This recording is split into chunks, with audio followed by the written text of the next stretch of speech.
Dear 8th class students, chapter number exponents and powers, exercise 11.1 first question है evaluate. तो first question में evaluate है, यहां पर फर्स्ट पार्ट बता रहे हैं -3 raise to power 3 raise to power -2। Question है हमारे पास 3 रेज टू पावर -2। तो देखो डियर स्टूडेंट्स, अब यहां पर हमने इसको इवेल्युएट करना है। तो अब हम क्या काम करेंगे, देखो यहां पर आप देख रहे हो कि आपकी एक्सपोनेंट जो है वो नेगेटिव है। तो बेटे एक्सपोनेंट नेगेटिव को पॉजिटिव लाने के लिए 1 से डिवाइड करना पड़ता है। देखो पूरे लॉज अब यहाँ पर अप्लाई हो रहे हैं। यह आएगा 1/3 की पावर बन जाएगा 2, पॉजिटिव 2 बन जाएगा। ये नेगेटिव 2 था, अब पॉजिटिव 2 बन गया क्योंकि 1 से हमने डिवाइड किया इसको। अब इसका मतलब ये हुआ कि आएगा 1/3 की पावर 2 का मतलब बेटे 3 को 2 बार मल्टीप्लाई करना। बेसिस को हमेशा जितनी भी पावर होगी उतनी बार बेस को मल्टीप्लाई करना पड़ता है। तो 1 का आ गया 1, 3 का स्क्वायर है, इसका मतलब 3 को 2 टाइम्स मल्टीप्लाई करोगे। तो डियर स्टूडेंट्स, इसका आंसर आएगा 1/3 इंटू 3 आएगा 9। तो पहले पार्ट का आपका आंसर जो है ये दैट इज 1/9। इसी तरह से हमारे पास इसका सेकंड पार्ट है। सेकंड पार्ट में यहाँ पर -4 रेज टू पावर -2। अब यहाँ पर भी बेटे आप देख रहे हो, यहाँ पर आपके पास बेस जो है वो -4 है और एक्सपोनेंट आपकी -2 है। अब देखो एक्सपोनेंट को माइनस में अगर है तो इसको पॉजिटिव लाने के लिए 1 से डिवाइड करना पड़ेगा। तो यहां पर क्या आएगा सोल्यूशन इसका 1/-4 की पावर +2। अब ये -2 थी, अब ये +2 आ रही है, दैट मीन प्लस में आ रही है। अब इसका मतलब ये हुआ कि अब 1 का आएगा 1/, अब -4 का स्क्वायर है, दैट मीन -4 आपकी बेस है। -4 को 2 बार मल्टीप्लाई करोगे तो ये आएगा बेटे -4 मल्टीप्लाई -4। तो डियर स्टूडेंट्स, ये आएगा आपके पास 1/, देखो माइनस को जब 2 बार मल्टीप्लाई होती है माइनस इंटू माइनस बन जाता है प्लस। जब 4 से 4 को मल्टीप्लाई करेंगे तो 4 इंटू 4 आएगा हमारे पास 16। तो डियर स्टूडेंट्स, पार्ट सेकंड जो आपका इसका आंसर जो है that is equal to 1/60। Similarly यहां पर आपके पास थर्ड पार्ट है 1/2 रेज टू पावर -5। तो डियर स्टूडेंट्स, आप देखो यहां पर सोल्यूशन, तो देखो जैसे मैंने बोला कि देखो यहां पर भी आपकी एक्सपोनेंट नेगेटिव है। तो बेटे इस नेगेटिव को पॉजिटिव लाने के लिए देखो यहां पर आपके पास रैशनल नंबर है, यहां पर है 1/2। तो बेटे आपने रैशनल नंबर को ही रेसिप्रोकल कर देना है। उसका मतलब भी यही होता है कि जब हम 1 से, देखो यहां पर इसको मैं ऐसे लिख सकता हूं 1/2 की पावर जो है ये +5 बन जाएगी। तो यह आएगा 1/1 मल्टीप्लाई हो जाएगा 2, तो दैट मीन आएगा 2/1। तो एक चीज का ध्यान रखना, जब भी आपके पास रैशनल नंबर की पावर नेगेटिव होगी तो बेटा रैशनल नंबर को ही आपने रेसिप्रोकल करना है, तो उसकी वैल्यू जो है, उसकी एक्सपोनेंट जो है वो पॉजिटिव बन जाएगी।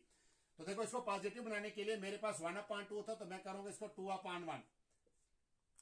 अब इसकी पावर जो है ये बन जाएगी बेटा आपकी +5। तो याद ध्यान रहे, जब भी किसी रैशनल नंबर की पावर जो है अगर वो नेगेटिव होगी तो रैशनल नंबर को जब हम रेसिप्रोकल करेंगे तो हमारी वैल्यू जो इसकी एक्सपोनेंट जो है वो पॉजिटिव बन जाती है। अब इसका मतलब ये हुआ कि अब 2 को बेटे हमने 5 टाइम्स मल्टीप्लाई करना, तो इसका मतलब आ गया 2 इंटू 2 इंटू 2 इंटू 2 इंटू 2। तो 5 टाइम्स मल्टीप्लाई करेंगे तो हमारे पास आएगा इसका आंसर 32 इसका आंसर। तो 2 इंटू 2, 2 2 4, 4 2 8, 8 2 16 और 16 2 32। इसी तरह से अब इसका क्वेश्चन नंबर 2 है।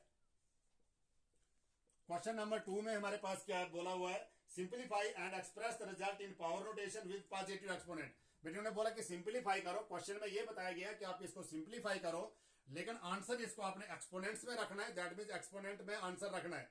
इवेल्युएट पूरा नहीं करना है। पावर जो है इसमें पावर में आपका आंसर लाना है, लेकिन पावर आपकी पॉजिटिव होनी चाहिए। कहीं पर भी क्वेश्चन में अगर आपकी नेगेटिव पावर होगी तो बेटे उसको पॉजिटिव बनाना आपको। क्वेश्चन ये है, जैसे फर्स्ट पार्ट है -4 की पावर 5। फर्स्ट पार्ट है यहां पर -4 raise to power 5 multiply divided by -4 raise to power -8। तो डियर स्टूडेंट्स देखो इसमें ला सेकंड लग रहा है। सेकंड ला में मैंने बताया था कि जब आपके पास बेसिस सेम होंगी, बीच में अगर डिवाइड का साइन होगा तो पावरें जो है आपकी वो सब्ट्रैक्ट होती हैं। तो यहां पर हमारे पास आएगा -4 रेज टू पावर, आप पावरों को सब्ट्रैक्ट करो तो पावर हमारे पास है 5 और -8। तो अब यहां पर क्या आएगा डियर स्टूडेंट्स, -4 की पावर 5 और -8 आएगा आपका -3। लेकिन क्वेश्चन में इन्होंने बोला कि आपने आंसर तो इसको एक्सपोनेंट में ही रखना, दैट मीन पावर होनी जरूरी है, लेकिन इन्होंने बोला कि एक्सपोनेंट आपको पॉजिटिव लानी है। तो बेटे यहां पर आपकी पावर जो है वो -3 है, दैट मीन नेगेटिव है। इसको पॉजिटिव में लाने के लिए आप क्या काम करोगे, 1 से इसको डिवाइड करोगे तो आएगा 1/-4 की पावर बन जाएगा +3। तो देखो माइनस को हटाने के लिए हमने क्या काम किया, 1 से डिवाइड करना पड़ा, तो 1 अपान आएगा -4 की पावर जो है ये आ जाएगी +3 इसका आंसर। तो dear 8th class student, exercise आपकी इसका भी, इसको देखो सेकंड पार्ट है इसका, क्वेश्चन नंबर 2 का सेकंड पार्ट है। 1/2 की पावर 3 होल पावर जो है, होल पावर इसकी है 2। तो डियर स्टूडेंट देखो, मैंने आपको लास्ट लॉ बताया था, लास्ट लॉ में मैंने ये बताया था आपको कि जब होल पावर होती है तो इसका मतलब 1 की भी पावर 2 है और 2 की पावर 3 की भी होल पावर 2 है। तो देखो हम यहाँ पर जो होल पावर 2 है इसको अलग अलग लेंगे, यह आएगा 1 की पावर 2 डिवाइडेड बाई 2 की पावर 3 होल पावर 2। तो ये 2 जो है ये पावर 1 पर भी था और 2 की पावर 3 का पर भी इसकी पावर 2 थी। अब देखो बेटे यहाँ पर 1 को जब 2 बार मल्टीप्लाई करके 1 × 1 आएगा 1 अपान 2 की पावर बन जाएगा। देखो एक लॉ मैंने आपको बताया था थर्ड लॉ में कि जब आपके पास एक एक्सपोनेंट होगी दूसरी भी एक्सपोनेंट होगी, तो मैंने बोला था एक्सपोनेंट को मल्टीप्लाई की जाती है। तो बेटे एक एक्सपोनेंट आपकी 3 है, दूसरी एक्सपोनेंट आपकी 2 है, तो इसका मतलब 3 2 आएगा 6। तो ये आएगा इसका आंसर, क्योंकि आपने आंसर जो है वो पॉजिटिव एक्सपोनेंट में लाना है। इसी तरह से इसका थर्ड पार्ट है, थर्ड पार्ट में यहां पर ये बताया गया है -3 की पावर 4 मल्टीप्लाई 5/3 की पावर 4, 5/3 की पावर 4। तो डियर स्टूडेंट्स अब देखो क्वेश्चन को ध्यान से देखो। अब क्वेश्चन में आपको एक चीज दिख रही है कि दोनों की एक्सपोनेंट सेम है, यहां पर भी आपकी एक्सपोनेंट 4 है और यहां पर भी आपकी एक्सपोनेंट 4 है। तो बेटे मैंने आपको एक बात बताई थी, सेकंड लास्ट मैंने आपको एक लॉ बताया था कि जब आपकी एक्सपोनेंट सेम होती है तो बेसिस को मल्टीप्लाई की जाती है। अब बेटे बेस हमारे पास क्या है, -3 मल्टीप्लाई 5/3 की होल पावर 4। अब देखो बेटे यहां से ये 3 और ये 3 कैंसल।